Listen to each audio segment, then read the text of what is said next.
Blessed be the name of the Lord. Blessed be the name of the Lord. Blessed be the name of the Lord, the Most High. The name of the Lord is a strong tower. The righteous run into it. They are saved. The name of the Lord is a strong tower.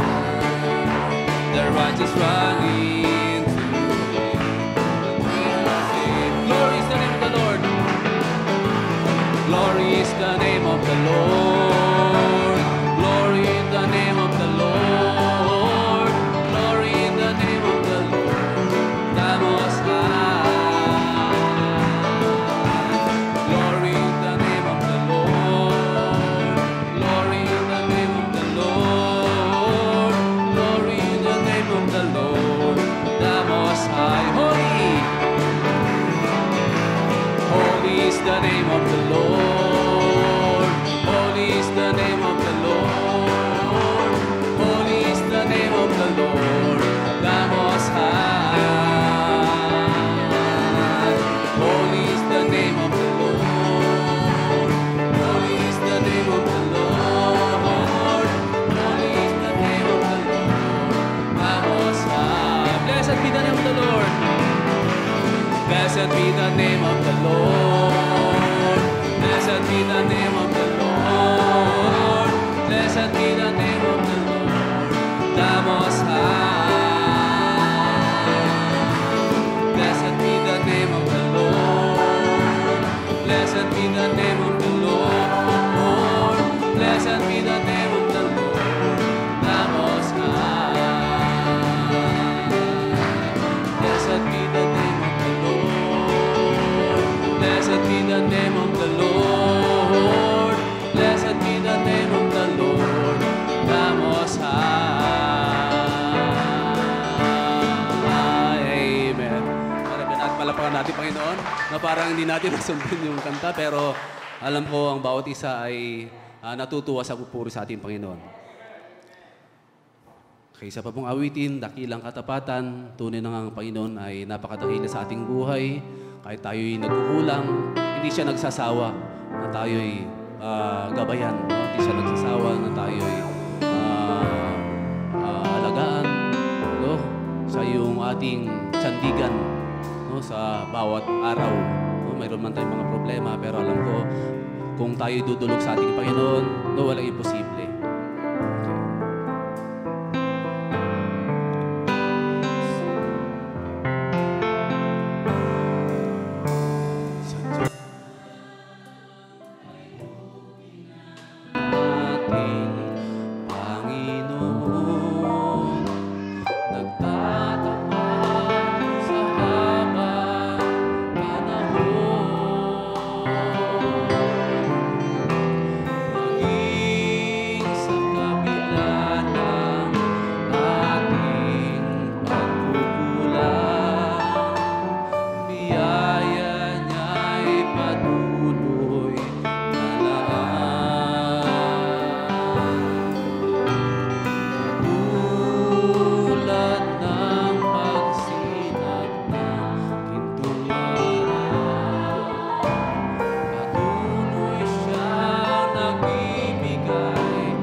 pag-ibig mo'y walang hanggan.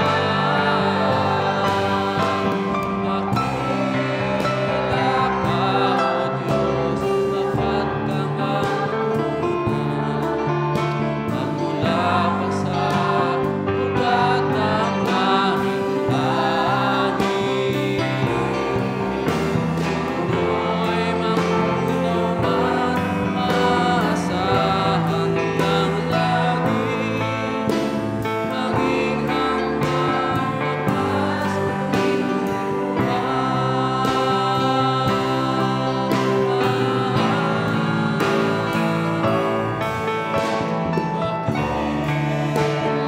O Diyos, sa habang panahon. Malawatan mo'y matibay na sandigan.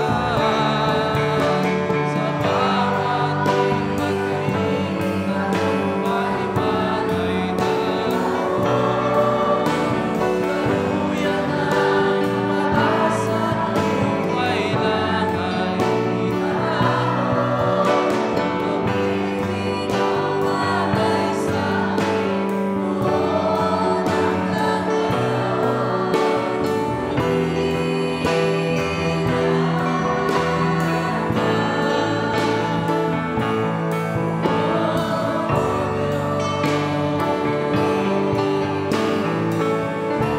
Magsitakbo kayo ng gayon upang magsipagtamo kayo. At ang bawat tao na nagipaglaban sa mga palaruan ay mapagpigil sa lahat ng mga bagay. Totoo yun, mga kapatid. Lalo na yung mga atlet, mga kapatid, yung mga atleta. Lahat sila ay may mga bagay na ginagawa sila, may mga pagkain na dapat na hindi nila kainin.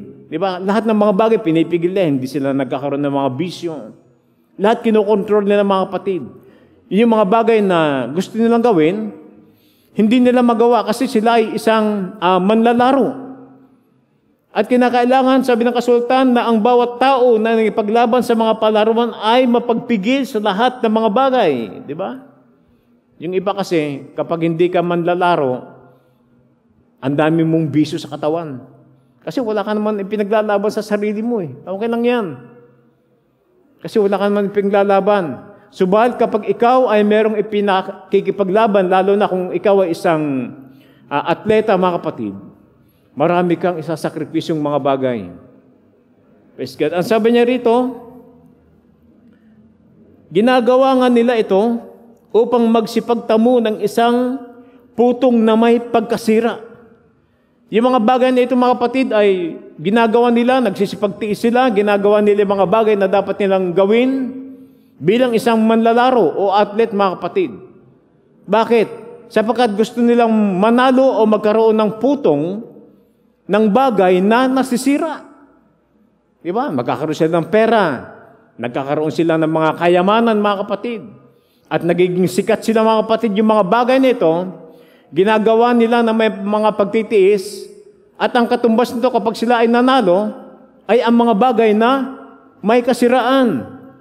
Sabi niya rito, ako nga'y tumatakbo sa ganitong paraan na hindi gaya ng nagsasapalaran, sabi ni Apostol Pablo. Sa ganito rin ako sumusuntok na hindi gaya ng sumusuntok sa hangin. Ibig sabihin si Apostol Pablo, mga kapatid, ay merong puntirya o meron siyang tawag dito, goal, mga kapatid, na dapat niyang puntahan at siya ay sure ball 100%, na sabi niya, ako ay sumusuntok, hindi katulad ng sumusuntok sa hangin. Pag sumuntok si Apostol Pablo, ibig sabihin kapag siya ay gumawa, 100% tama ang kanya ginagawa. Kaya sabi niya rito, ako nga'y tumatakbo sa ganitong paraan na hindi gaya ng nagsasapalaran. Sa ganito rin ako'y sumusuntok, na hindi gaya ng sumusuntok sa hangin, ngunit hinahampas ko ang aking katawan. Hindi literal, mga kapatid, yung hinahampas, hindi ganon. Sabi niya rito, hinahampas ko ang aking katawan at aking sinusupil. Baka sakaling anumang paraan, pagkapangaral ko sa iba, ako rin ay itinakwil. Mga kapatid, halos sa lahat ng palaruan o laro o anong pa mong bagay na ginagawa natin sa mundong ito, lalo tigit sa mga manlalaro o sa anumang klase ng laro, kinakailangan dito ng tinatawag na rules o regulasyon o panuntunan o ng tetawag na batas, mga kapatid. Sa lahat. Example na lang, mga kapatid, sa laro na tawag dito. Sa laro na basketball, di ba? Ako hindi man ako masyadong, huwag na masyado, hindi marunong mag-basketball. Pero nakikita ko yung mga manlalaro ng basketball, yung mga basketball player, may batas dyan na hindi mo pwedeng itakbo yung bola, di ba? Kung kunin mo yung bola sa'yo, itatakbo, hindi pwede yun. Kasi pag itinakbo mo yun, ang tawag doon, di ba, running ang tawag doon, ikaw ay mapipituhan noong referee at magkakaroon ka ng tinatawag na pagkakamali doon sa iyong ginawa. Kasi merong rules at isang bagay yon doon sa larong basketball na hindi mo pwedeng itakbo yung bola. Kailangan i-dribble mo yon. Isang bagay yun doon sa larong basketball. So ano pa? Yung pingpong, mga kapatid.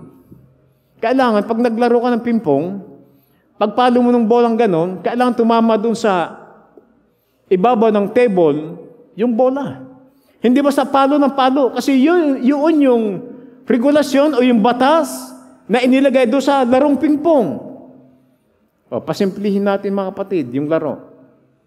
Sino sa inyo yung naranasan maglaro ng harangan taga? Lalo na pag maliwanag ang buwan,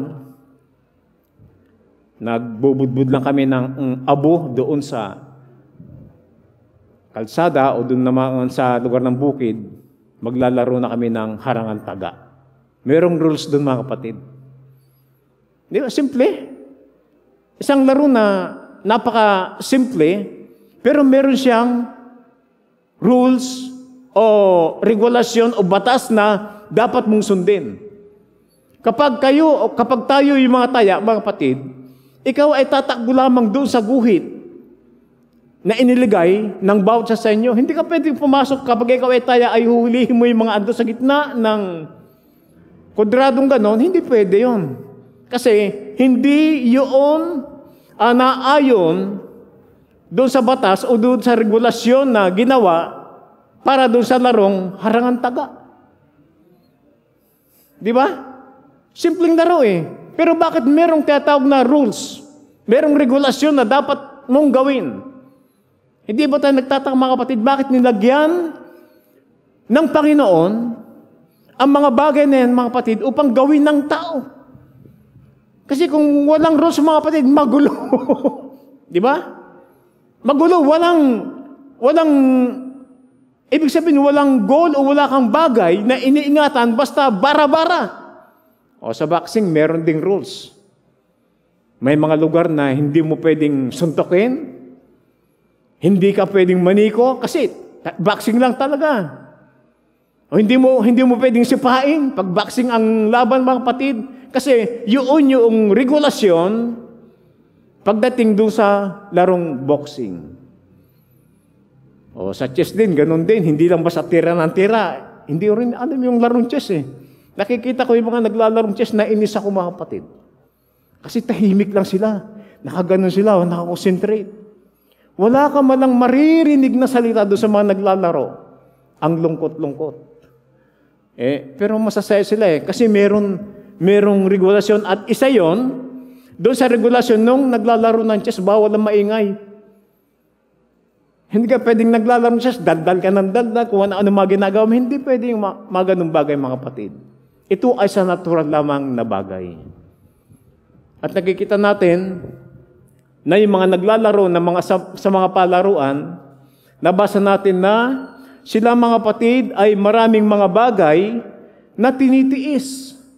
Dito sa 2 Timothy, chapter 2, verse 3, sabi ganon, makipagtiis ka sa aking mga kahirapan na gaya ng mabubuting kawal ni Kristo Jesus. Sino mang kawal na nasa pagkakawal ay hindi nahahalubilo sa mga bagay ng buhay na ito. Marami siyang tinitiis, mga kapatid. Kapag ikaw ay isang naging kawal o isang manlalaro, marami kang isasakripisyo, mga kapatid. Sabi niya, upang siya ay kalugdan niya ang nagtala sa pagkakawal. At sa verse 5, sabi niya, at kung ang sinuman ay makikipaglaban naman sa mga laro, di ba, ginawang konto ginawang literal ni Apostol Pablo, ang mga bagay na ito upang lalo nating maunawaan mga kapatid yung isang bagay na mas mahalaga. Sabi niya rito, at kung ang sinuman ay makikipaglaban naman sa mga laro, ay hindi pinuputungan maliban na kung makipaglabang matuwid. Kaya yung ating teksto sa gabing ito, to strive lawfully. Ulitin natin mga kapatid. At kung ang sinuman ay makikipaglaban naman sa mga laro, ay hindi pinuputungan maliban na kung makipaglabang matuwid. Ibig sabihin, pwede ka palang makipaglaban ng isang bagay na hindi matuwid.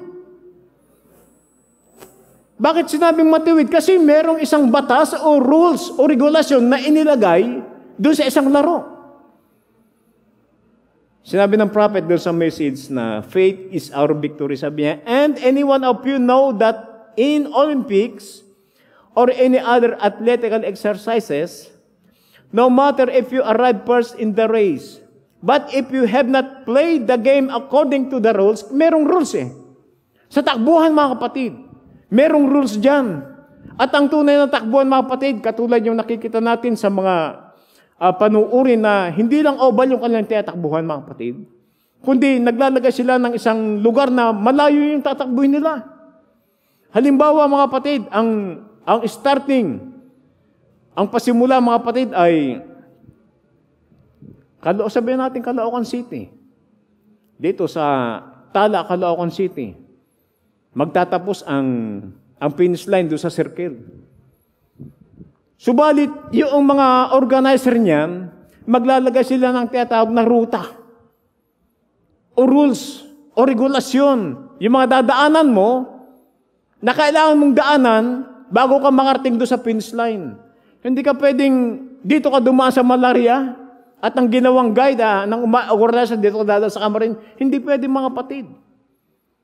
Kailangan mong sundin kung ano yung inilagay o ginawa ng organizer na panuntunan. Kasi kinakailangan doon mga kapatid ng tinatawag na rules o panuntunan o regulasyon.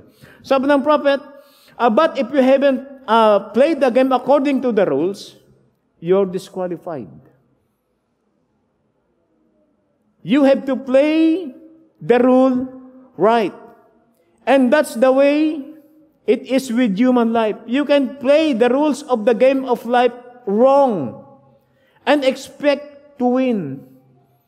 Ang buhay mo, ipine-play mo yung buhay mo na hindi tama sa salita ng Panginoon, tapos mag-expect ka ng buhay na walang hanggan sa Panginoon. Hindi mo sinusunod yung rules, yung regulasyon. Now, madaliin natin. Ito, pasada lang to pumunta doon sa bago tayo manalangin.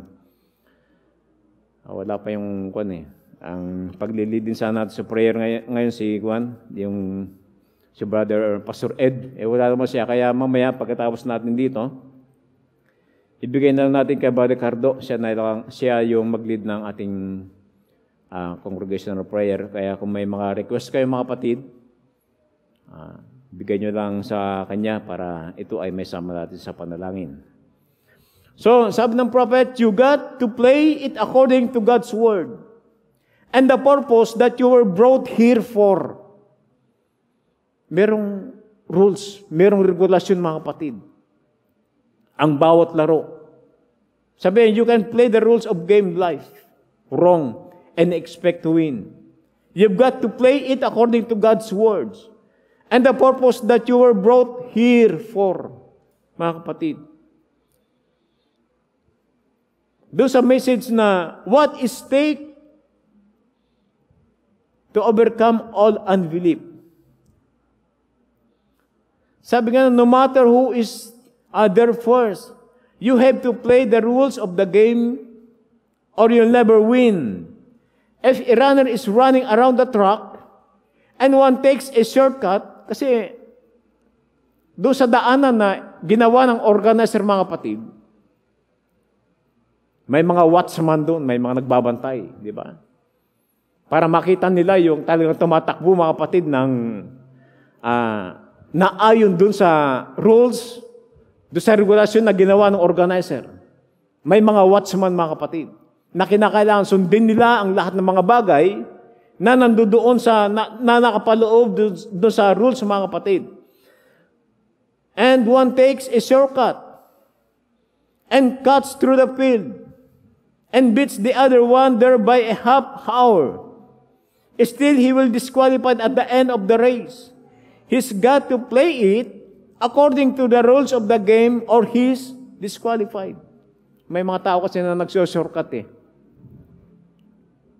Hindi dumadaan doon sa pintuan, mga kapatid. Sila ay naanyayahan, mga kapatid, upang sila ay tumakbo doon sa palaruan na yun, mga kapatid, at nangako yung organizer o yung namumuno doon sa palaro na yun, na ang sino man na manalo, ito ay magkakamit ng putong. Subalit sabi ng prophet, yung iba ay dumadaan doon sa mga bagay ng tinatawag na shortcut. Gusto nila mapadali. Meron bang nangyari sa kasulatan ng mga kapatid? Dito sa aklat ng chapter 22 ng Matthew, mga kapatid, tignan natin. Sa Matthew, chapter 22, verse 8. Sabi nga nung na magkagayo, sinabi niya sa kanyang mga alipin, na handa ang kasalan, ngunit hindi karapat-dapat ang mga inanyayahan. Sabi niya, magsiparoon nga kayo sa mga likuang lansangan at anyayahan ninyo sa piging ng kasalan ang lahat ninyong mga sumpungan. At nang silabas ang mga aliping yaon sa mga lansangan at kanilang tinipon ang lahat nilang masumpungan. Parang kwento, mga kapatid, naghahanap sila ng mga manlalaro. Yung mga alipin dito, mga kapatid, ito ay tumitipo sa bawat manggagawa sa ating kapanahunan.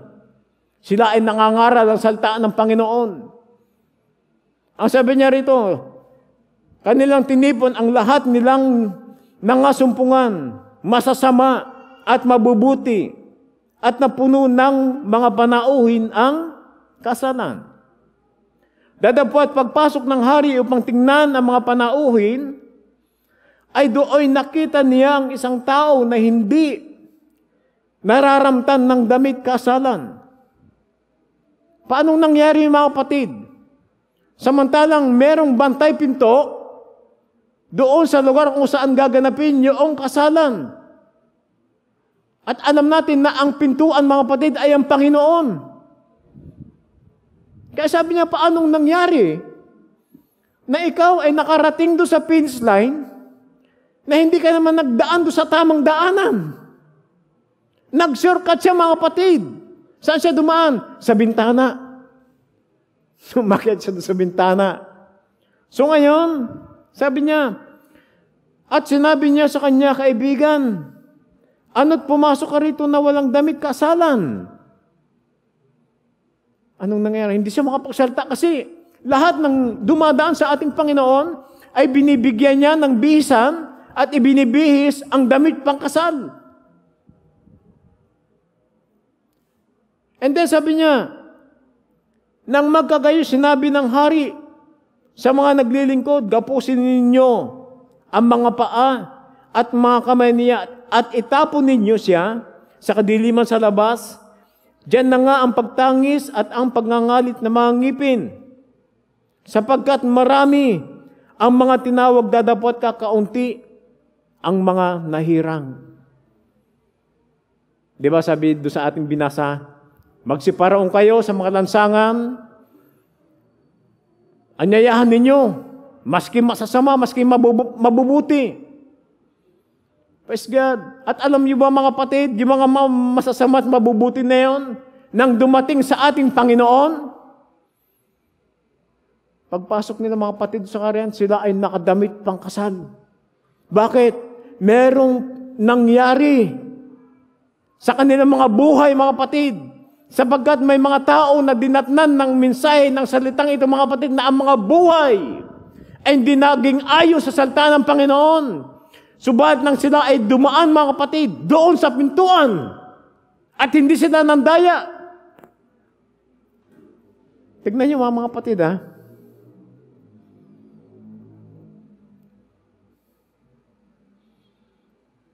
Sabi dito sa verse 10, masasama at mabubuti yung inanyayahan. Ibig sabihin, yung mga tao ni mga kapatid, ang mga buhay nila ay walang direksyon. Subalit nagbigay, mga kapatid, na ang rules, ang Panginoon, kung sino yung mga dapat na anyayahan. At kinakailangan na yung mga naanyayahan na yon ay dumaan dun sa pintuan.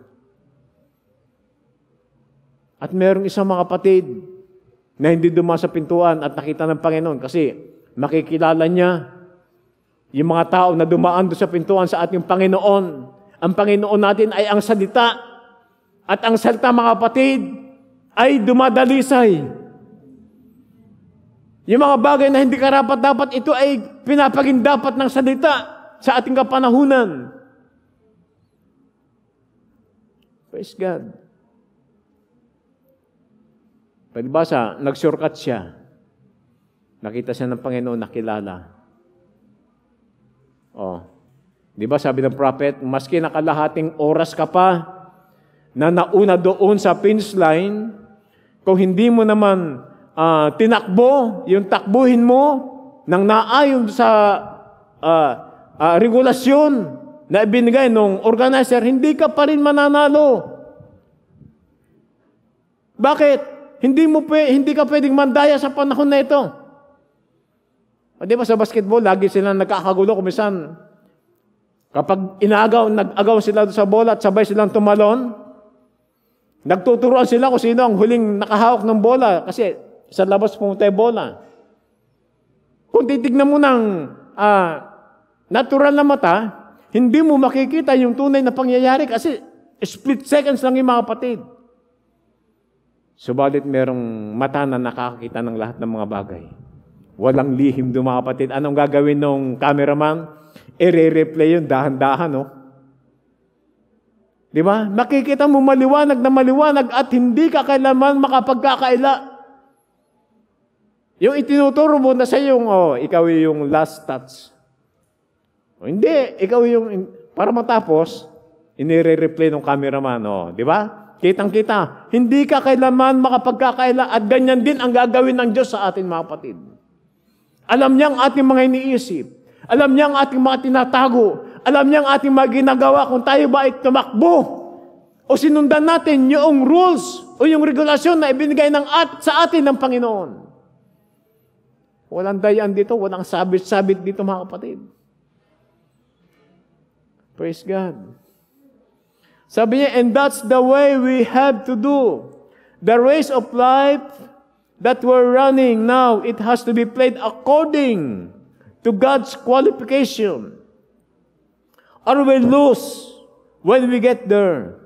Whether we're president, whether we are the governor, or a minister, or what church we belong to, or what denomination, the rules of the game has to be kept, mga kapatid. Yung rules o yung panuntunan noong game ay kinakailangan itong ipatupad, mga kapatid. Ano sabi ng Panginoon? Bautismuhan niyo sila sa pangalan ng Ama, ng Anak, ng Espiritu Santo. Ano yun? Rules. Rules of the game. Inyutos ng Panginoon. Nabautismuhan niyo ang bawat nilalang, ipangaral ang Ebanghelyong ito sa bawat kinapal at bautismuhan niyo siya sa pangalan ng Ama, ng Anak, at ng Espiritu Santo, mga kapatid. Maraming napakinig ng rules, mga kapatid. Subalit nung in-apply nila yung rules, mali yung kanilang pagkaunawa. Hindi nila naunawaan yung rules, mga kapatid. Napakasimple ng rules. Hindi nila naunawaan. Ang hinihingi ay ang pangalan. Hindi sinabi na gayahin niyo ito. Ang ginawa nila, mga kapatid, ginaya yung rules. Nagkaroon tuloy ng malaking problema So hanggang ngayon ang ginagawa nila mga kapatid, ginagaya yung rules ng mga kapatid. Hindi nila isinasakatuparan yung rules, yung regulasyon, o yung batas na ibinigay ng Panginoon. Amen. Gaano ka man nauna, kung hindi ka dumaan doon sa tamang panuntunan o yung rules na tinatawag, mga kapatid, hindi ka kailanman puputungan ng korona. Praise God. We must preach the word. We must do it willingly. Na sinabi ni Apostol Pablo mga kapatid sa 12:1 ng Hebrew. Tingnan natin. Sa Hebrew. Praise God. Chapter 12, verse 1. Sa Tagalog, basahin natin. Kaya't yamang nakukubkub tayo ng makapal na bilang ng mga saksi. Kapag tayo ay naglalaro mga kapatid sa palaruan o sa boxing na lang mga kapatid, lalo na pag may laban si Senator Pacquiao, ilan ang nanonood? Di ba halos 75% ng tao sa mundo nakatuon, sumasaksi doon sa laban, mga kapatid. Nakukubkob siya ng napakaraming saksi, mga kapatid. At sila ay umaasa, mga kapatid, na siya ay mananalo. Praise God, sabi ganon, kaya tiyaman, nakukubkob tayo ng mga kapal na bilang ng mga saksi, itabi namang walang liwag ang bawat pasan. Sabi that seeing we're compassed about with such a great cloud of witnesses, lay aside every weight. Yung weight, yung dalahin. Yung pasanin, mga kapatid. Yung kabigatan. Yung mga suliranin. Yung nagpapatanda sa ating mga buhay. Yung nagpapakunot ng ating mga noo. Yung nagpapaputi ng ating mga buhok. Ano yun? Pasanin. Problema. Yung asawa mo, problema. Yung kapatid mo, problema. Yung lola mo, problema. Yung nanay mo, problema. Yung asawa mo, problema. Lahat, pasanin. Anong sabi ng kasultan?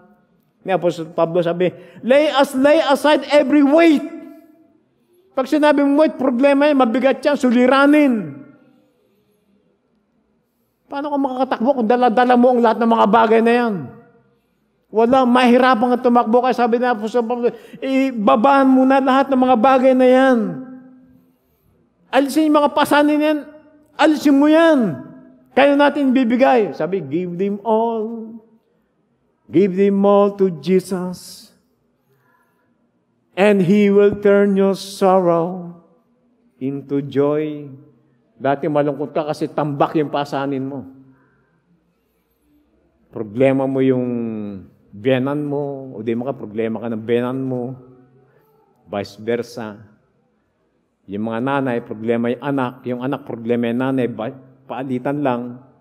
Pero kung ikaw ay tumatakbo ng naayon sa salita ng Panginoon, praise God, ibaba mo yung pagkaloob mo sa Kanya.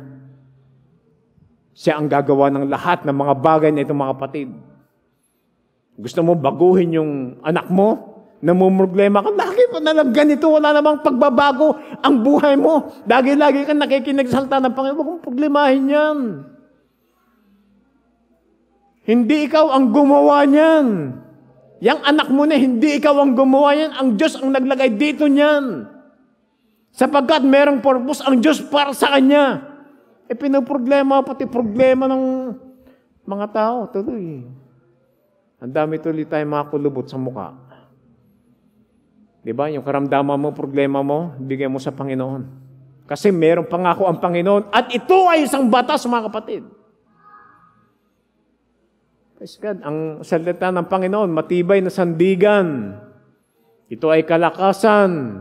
Nagbibigay ng kagalakan, nagbibigay ng kapahingan ang salita ng Diyos, mga kapatid. Praise God. Kaya ibaba natin. Kasi tayo ay nasa takbuhan, ibababa natin yung ating mga dalahin para tayo ay makatakbo, mga kapatid, nang wala tayong dala-dala. Diba? yung takbuhin natin mahirap. Merong inilagay ang Diyos na landasin natin.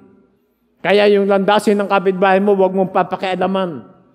Namumroblema tuloy tayo kung minsan doon sa problema ng kapitbahay. Yung kapitbahay mo, ba't ganito ang ugali? Huwag mong problemahin yun. Yun yung pinagawa ng Diyos sa kanila eh. Sabi mo, yung kapitbahay natin, damot lang, sama-sama ng ugali nito. Biro mo, meron nga nangyari sa akin mga kapatid, nito lang mga nakarambuan. Kasi yung pader namin, babagsak na doon sa likod. Iniisip ko kung anong gagawin ko kasi pag ibinuwal mo lahat, maraming gastos, wala naman kaming panggastos. Ginagamit ko lang yung mga putol-putol na bakal doon para may pangduktong-duktong. Ang ginawa ko, naghukay ako doon sa, halimbawa, bakod dito. Hinukayin ko rito para lalagyan ko ng semento ilalim. Para tumibay naman maski paano. And then, tatapalan ko ng semento. Nakita ng kapitbahay ko mga kapatid, yung hinukay ko. Ang ginawa, tinabunan. Tanong ko sa inyo, pag sa'yo nangyari yun, yung pinagpaguran mo na hinukay, hirap-hirap painitan ng araw. Para makuha ko yung lupa, luluhod pa ako kasi hindi ko na may baluktot yung bewang ko. Luluhod pa ako para matanggal. Mga ganong kalalim. Magang-maga, tinatabunan nilang magbenan yung hinukay ko. Sabi ko, ano kaya ako yung tinatahulan ng aso doon sa labas? Naglalaba kasi ako eh. Labas ako rin, naka-apron pa ako eh. Oh! Sabi ko, tinabunan yung hinukay ko. Siguro, siyempre, pagod ka na eh. Siguro yung iba, pag ganun nangyari eh, maghahalo na yung balat sa tinalupan. Pero salamat sa Panginoon, siya pa rin nagbibigay ng kapayapaan. Labas ako. Sabi ko, bakit nyo tinatabunan yung hinukay ko? Hindi, kasi wala talaga mga patid. Walang magandang paliwanag na yung matanda eh. Pero pinagpaguran ko, hinukay ko, tapos tinabunan. Parang doon sa mga panahon, mga patid, ng mga Palestinian, yung mga hinukay na balon ni Jacob. Tinatabunan nila yung mga hukay. Sabi ko, hindi naman ako magiging abala sa inyo yan. Sabi raw, kasi sesimentuhin ko daw yung gitna ng daanan nila. Sabi ko, hindi ko sesimentuhin yan.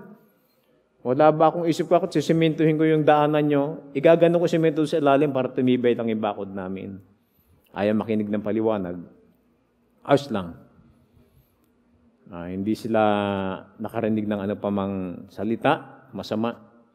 Tiniwanag ko lang.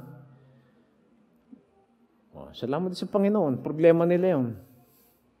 Hindi ko na problema yun. Kaya mahirap yung problemahin natin, mga kapatid, papasanin natin yung mga kapitbahay natin na hindi nakakaunawa ng ating kalalagayan. Hayaan nyo sila. Basta takbuhin mo ng merong pagtsatsaga, ng naayon sa salita ng Panginoon yung inilagay na takbuhin sa atin ng Panginoon. Siya ang bahala sa lahat. Nasabi niya, let us lay every weight and the sin that doth easily beset us, that we might run with patience the race that set before us. Bakit patience? Sabi niya, takbuhin nyo na merong kalakip na pagtitiis ang takbuhin na inilagay sa harapan ninyo ng Panginoon. Yung takbuhin natin mga kapatid, ang buhay natin ay hindi madali. Maraming suliranin. Di ba? Basta, ibigay mo lahat sa Panginoon lahat ng mga bagay. Yung pagtakbo natin mga kapatid, yung ibinigay na takbuhin, hindi easy-easy ito mga kapatid. Kasi yung kakampin mo na reward sa Panginoon ay walang katumbas dito sa mundong ito. Di ba? Yung mga boxer, mga kapatid, talagang nagkakabukol-bukol, nasusugat sila, nabibitak yung mga muka, nalalagasan sila ng mga ngipin, umaagos ang dugo, mga kapatid, umiihi sila ng dugo, nagipaglaban sila para lamang doon sa mga bagay na natural, mga kapatid, sa mga bagay na lumilipas. Ibinibigay nila ang kanilang mga buhay. Lahat ng mga bagay ginagawa nila para lamang sila ay makapagtamo ng mga bagay na nasisira, mga kapatid. Subalit tayo hindi ganon. Amen? Eternal. yung laban na ito, mga kapatid. Praise God. Now, sabi niya, He know that you had to play that game fair. For if you did not, you'd be disqualified. And today, as born-again Christian, as we believers here, at the end time, we get to play the good according to the rules. Tayo ay nasa huling kapanahunan na. Tayo ay mga manampalataya ng end time message. Kaya tayo end time message believers. Sabi ng prophet, as believers here at the end time, we've got to play the game according to the rules. We've got to run with patience the race that's set before us, looking to the author and finisher. Sino yun? Ang ating Panginoon. Hebrew chapter 2 at chapter 12 verse 2. Sa Hebrew 12 verse 2. Now sabi niya rito, looking, namasdan natin si Jesus na gumawa at sumakdal ng ating pananampalataya, na siya dahil sa kagalakang inilagay sa harapan niya, ay nagtiis ng krus na niwalang bahala ang kahiyan at umupo sa kanan ng luklukan ng Diyos. Sa message na The Mighty Conqueror. And just remember this, that a good lesson for the Church of the Living God, if we don't play the game according to the rules, will be disqualified at the end. You have to keep the rules of the games to win. And if the rules of the game in this place is a man must be born again to enter into the fellowship of Christ and His church. At kung ang rules, mga kapatid, o yung tetawag na regulasyon sa iglesyang ito ay ang kailangan na ang tao ay maipanganak na muli. Importante yun yung born again John chapter 3 verse 1. Chapter 3 verse 1 ng John. Sabi niya rito may isang lalaki nga sa mga Peresyon na nagngangalang Nicodemo, isang pinuno ng mga Hudyo. Ito rin ay naparoon sa kanya ng gabi at sa kanya nagsabi, Rabi, nalalaman namin ikaw ay isang guro na nagbuhat sa Diyos, sapagkat walang makakagawa ng mga tanda na iyong ginagawa maliban na kung sumasa kanya ang Diyos. Sumagot si Jesus at sa kanya ay sinabi, katotohanan, sinasabi ko sa inyo, maliban na ang tao ipanganak na muli. Ano ito, mga kapatid? Isa itong rules. Isa itong batas. At ang batas, mga kapatid, kailangan sundin. Hindi pwedeng baliwalain, hindi pwedeng tanggihan mo, hindi pwede. Ang sabi niya, maliban na ang tao ipanganak na muli ay hindi siya makakakita ng kaharian ng Diyos. Amen. Gaano kahalaga yung kapanganakan na muli? Gaano kahalaga ng isang tao ay maging isang tunay na born again? Ano ito? Rules ito. Ito ay isang batas, mga kapatid. Ito ay sinasabi ng Panginoon upang makita natin ang kaharian ng langit. To see. To see means to understand. Paano mong maunawaan kapag hindi ka ipanganak na muli? Ano ito? Isa itong batas, mga kapatid, na kinakailangan sundin. O, paano yun? Sabi ng Panginoon, ang sinumang sumampalataya at mabautismuhan ay maliligtas. Ano ito? Batas ito, mga kapatid. Isa itong rules. Isa itong regulasyon na dapat sundin. Kung kailangan mong o kung gusto mong maligtas, kailangan mong sumampalataya at mabautismuhan. Paano ba ang bautismo? Ang tunay na bautismo, mga kapatid, ay ang paglubog, inilulubog sa tubig. Yan ang tunay na bautismo. Ito ay mababasa natin sa encyclopedia, sa history, mga kapatid. Nang unang gumagawa nito ay ang Catholic Church. Kapag sila ay nagbabautismo ng tao, that time ay inilulubog nila ang tao doon sa tubig. Ito ay ang original na bautismo, ay ang paglubog sa tubig. Ano yun ito? Isa itong rules, mga kapatid, na dapat sundin. Binago gawin nating shortcut kasi masyadong awkward yung Biro mo, babautismuhan ka, ilulubog ka. Parang ang pangit. Baguhin natin. Gawin nating dekalidad. Paano? Tama na yung bubusan mo, yung dito sa ulo. Babasahin mo na konting tubig. Tapos na. Ano yun? Yun ba yung sinabi ng Panginoon? Yun ba yung rules na ibinigay ng Panginoon? Hindi eh. Kailangan mong ilubog sa tubig. Sapagkat ito ay may wangis, meron itong katulad, mga kapatid. Na kinakailangan mong sundin sapagkat ito ay ibinigay ng Panginoon. Sabi ni Nicodemo, sinabi sa kanya ni Nicodemo, paanong may papanganak ang tao kung siya matanda na? Makapasok baga siyang ikalawa sa tiyan ng kanyang ina at ipanganak? Sumagot si Jesus, katotohanan ang sinasabi ko sa inyo.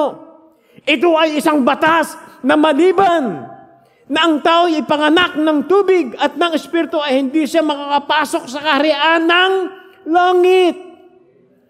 Lalong bumigat yung batas, mga kapatid. Kailangan mong maipanganak sa tubig at ng Espiritu. Pahirap yung rules, mga kapatid. Bakit? Hindi tayo pipitsugin.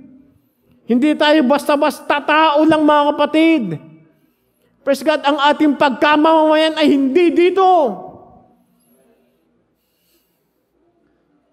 Hallelujah. Taga dito ba tayo? Hindi tayo rito. Sabi ng propeta, tayo ay mga alien. Mga estranghero. Tayo ay mga manglalakbay dito, mga kapatid. Kaya yung rules, mga kapatid, na ibinigay sa atin ng Panginoon ay para sa atin at hindi para sa mundong ito. Para kanina itong rules na ito. Ibinasa natin. Sabi ang katotohanan, sinasabi ko sa inyo, maliban na ang tao ay ipanganak ng tubig at ng Espiritu, ay hindi siya makapasok sa kaharian ng langit. Shortcut na lang tayo, Brother Alfred. Lampasan na natin yan. Pwede naman yan eh. Pero pagdating ng Panginoon, nakita ka niya, hindi ka nakadamit pang kasal. Disqualified ka. Anong gagawin sa'yo? Tatapong ka rin sa labas. Kasi hindi ka dumaan doon sa tamang daan, mga kapatid. Sabi ng Panginoon, ako ang daan, ang katotohanan, at buhay. Saan ka dadaan? Sa ating Panginoon lamang, hindi ko saan-saang relihiyon, mga kapatid. Praise God. Ano sa ba? Uwian tayo? Praise the Lord. Sabi niya, huwag kang magtaka sa aking sinasabi sa iyo. Kinakailangan ngang kayo'y ipanganak na muli. Sa English sabi, marvel not that I said unto thee, ye must be born again. Ano ito? Rules. Hindi pwedeng, Panginoon, pwede bang hindi kami maging born again? Tama na yung ganito. Kasi namumuhay naman kami ng salita. Hindi nga, ito nga yung rules eh. Hindi natin pwedeng alisin to sa kasulatan, mga kapatid. Hindi natin pwedeng itsaper ang kasultang ito, ang talatang ito, sa chapter 3, verse 7. Hindi pwede. Na kinakailangan na ang tao ay maipanganak na muli, mga kapatid.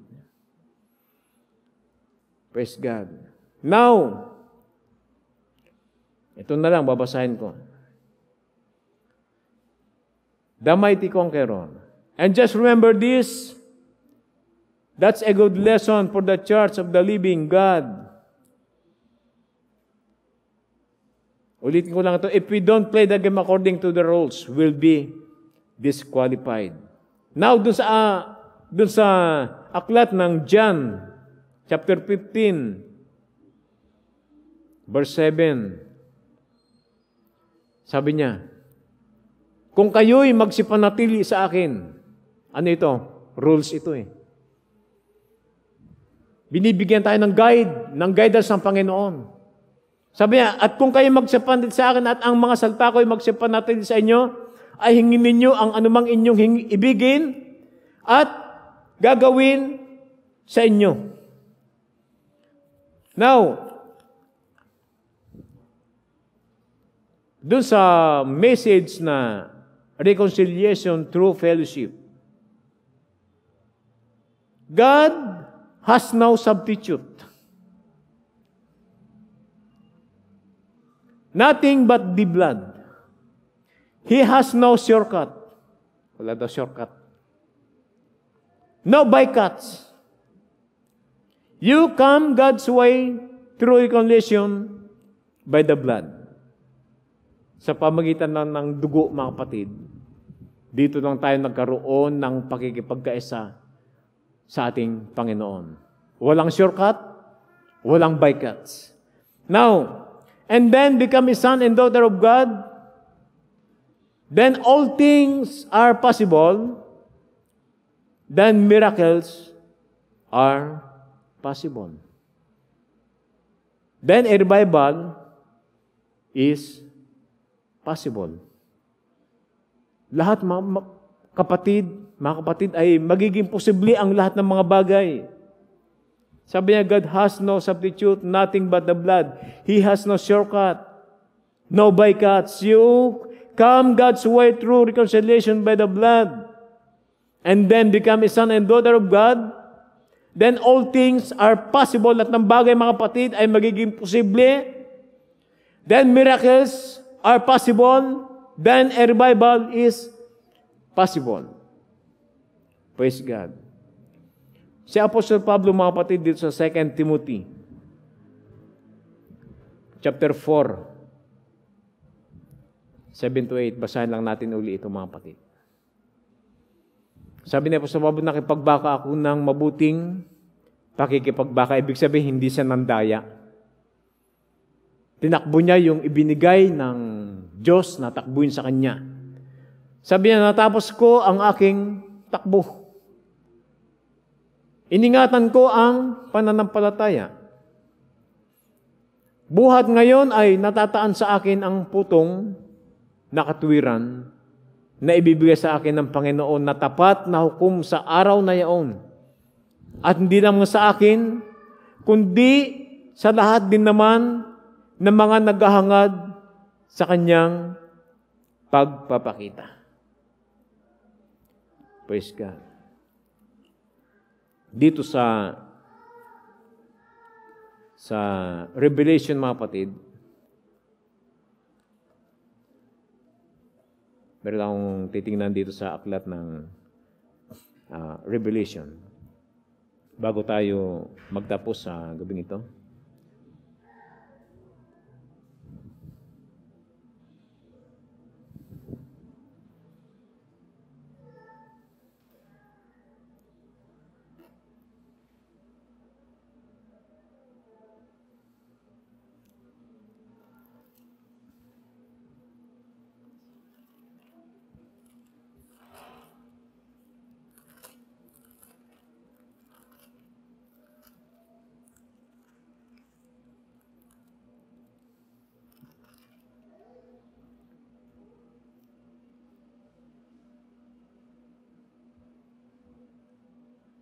Praise God.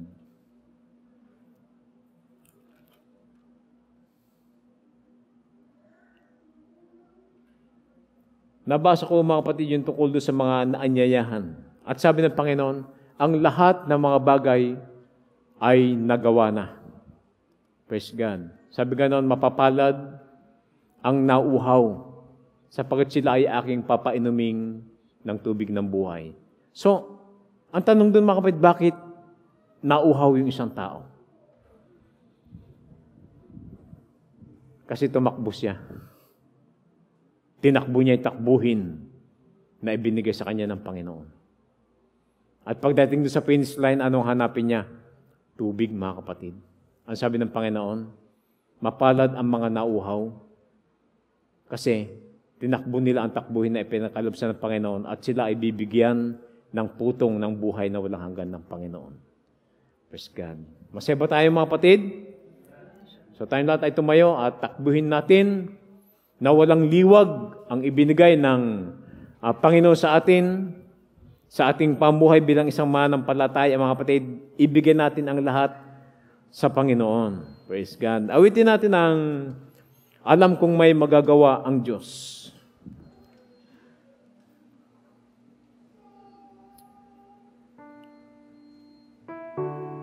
Kapag pinagkaloob natin ang lahat sa Panginoon, siya ang gagawa ng lahat ng mga bagay. Kung may makaramdaman tayo, ito ay magiging posible, mga kapatid. Yung mga bagay na imposible, na parang hindi nagkakaroon ng katugunan, hindi nagkakaroon ng kagalingan, ibigay natin sa Panginoon at siya ang lahat nagagawa para sa atin. Amen. Hallelujah. Alam kong may magagawa ang Diyos.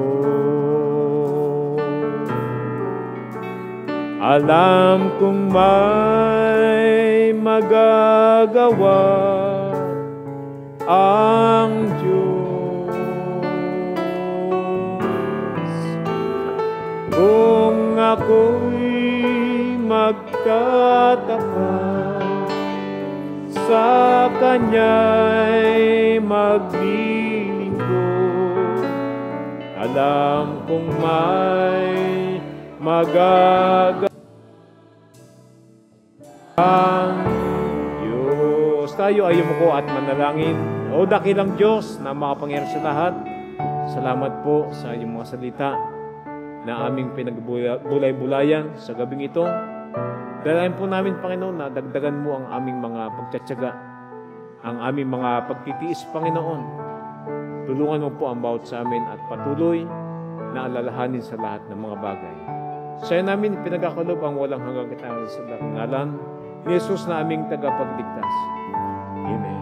At habang tiyatawagan ko ang ating kapatid na Brother Cardo na siyang mananalangin sa pangkalatang panalangin sa gabing ito, awitin natin ang Only Believe All Things Are Possible. Only believe. Brother Cardo. Only believe. All things are possible.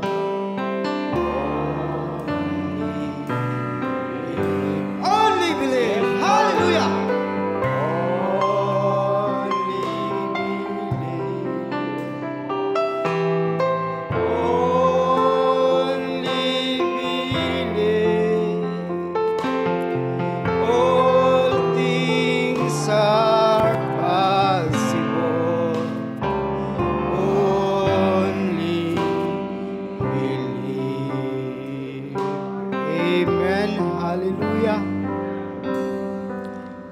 Mapagpalang gabi po sa bawat isa. Bago po tayo dumulog sa panalangin, ito po ay gabi ng panalangin, kaya marapat lamang na isintro natin ang ating buong puso, buong isip, buong lakas, buong kaluluwa, mga kapatid. Dahil kung paanong sa mga laro, sa takbo ng hamon ng ating buhay, ay mayroon rules and regulation. Sa panalangin naman, mga kapatid, ay meron din tayo yung dapat sundin. Ito'y may rules din para makamit natin, makamtan natin ang kagalingan. Kung bakit may mga bagay na hindi magaling-galing, hindi gumagaling ang mga karamdaman, hindi masolve ang mga sarit-saring mga problema dahil may rules na tayo na hindi sinusunod. Sa gabing ito, mga kapatid, hinahamon ko ang bawat isa. Ini-encourage ko na higit na dinidinig ang taintimang panalangin sa gabing ito. Higit na dinidinig ang panalangin ng bawat isa sa inyo, na kung ito'y mula sa kaibuturan ng ating mga puso, na kapag ang rules and regulation ng ating Panginoon na dapat natin ganapin, dapat natin sundin, tiyak, mga kapatid, ang sinabi ng Panginoon, anuman ang inyong hingin sa aking pangalan ay inyong kakamtin. Amen. At kung manampalataya lamang kayo na nagmumula sa inyong mga puso at hindi magalinlangan, anumang karamdaman, anumang kawalan, anumang kahirapan, mga kapatid, sa pangalan ng Panginoong Kristo, kayo'y gagaling. Sampalatayanan lamang natin ito, mga kapatid. Sinabi ng Panginoon, mula sa mga bawat sulok sa sandaigdigan ngayon, bawat sulok ng Pilipinas, bawat pulo, saan dako man, sa ibang bansa, in-encourage ko kasi kayo, mga kapatid. Sinabi ng Panginoon, saan man sa 2, 3 na nagkakatipon sa kanyang pangalan, narito siya sa ating kalagitnaan. Naroon siya sa inyong kalagitnaan. Sampalatayanan lamang natin na ang Panginoon ay narito sa ating kalagitnaan. Sinabi niya, mga kapatid, hindi niya tayo bibiguin. Kaya kapag nagawa natin ang mga rules and regulations sa panalangin, mga kapatid, tiyak mismo tatanggapin natin ang kagalingan. Ang mga plano natin sa ating mga buhay, mga pangarap natin na gusto natin makamit, pag dinulog natin sa Panginoon na may kasamang taimtiman, yung maningas na panalangin sa ating Panginoon, yan ang dinidinig ng ating Panginoon. Ang panalangin ng taong matuwid, ang rules and regulation, kailangan walang bahid na dumi, walang inggit, walang sama ng loob. Wala. Kailangan empty tayo para ang Espiritu Santo ang manahan sa atin. At sinabi ng Panginoon, anuman ang iyong hingin sa pangalan ko, sa pangalan ng Panginoong Jesucristo, ay siya mong kakamtin. At hindi manampalataya, ay hindi mo makakamtin, mga kapatid. Kailangan sampalatayanan mo bawat nasasabihin mo, bawat nabibigkasin mo, mga kapatid. Isang halimbawa, mga kapatid, yung isang babae, bakit yung mga alagad hindi pinagaling kanyang anak? Dahil sinabi ng Panginoon na kakaunti ang yung pananampalataya. Amen? So kailangan dito, mga kapatid, ang rules and regulation, kailangan mayroon tayong samahan natin, mga kapatid, time-timang panalangin at mayroon kalakip na pag-aayuno, mga kapatid, para matanggap natin ang ating mga kahilingan. Kaya, mga kapatid, sa mga oras ito, sa mga live streaming, sa mga baybahay, anuman ang gusto nating naisin, higit na dinidinig ang panalangin ng bawat isa sa atin. Anuman ang iyong hingin sa pangalan ng Panginoon Jesucristo, lumuhod kayo, itaas niyo ang iyong mga kamay, at manalangin kayo na nagmumula sa ating mga puso, mga kapatid. Pinagaling ka na, sinabi ng Panginoon sa inyong pananampalataya. Amen? Huwag tayo manalangin, awitan natin ang Panginoon. Hallelujah. Sa iyo ang papuri. Hallelujah. Amen. Umawit tayo para sa Panginoon, mga kapatid. Hallelujah. Sa mga live streaming, sumabay kayo, umawit kayo sa ating Panginoon. Hallelujah! Damhin ninyo, nakasama ninyo ang Panginoon sa mga oras na ito. At tatanggapin ninyo anuman ang iyong mga kahilingan. Hallelujah! Umawit kayo na nagmumula sa iyong mga puso na walang pag-aalinlangan, na dididinggin ng Panginoon ang iyong mga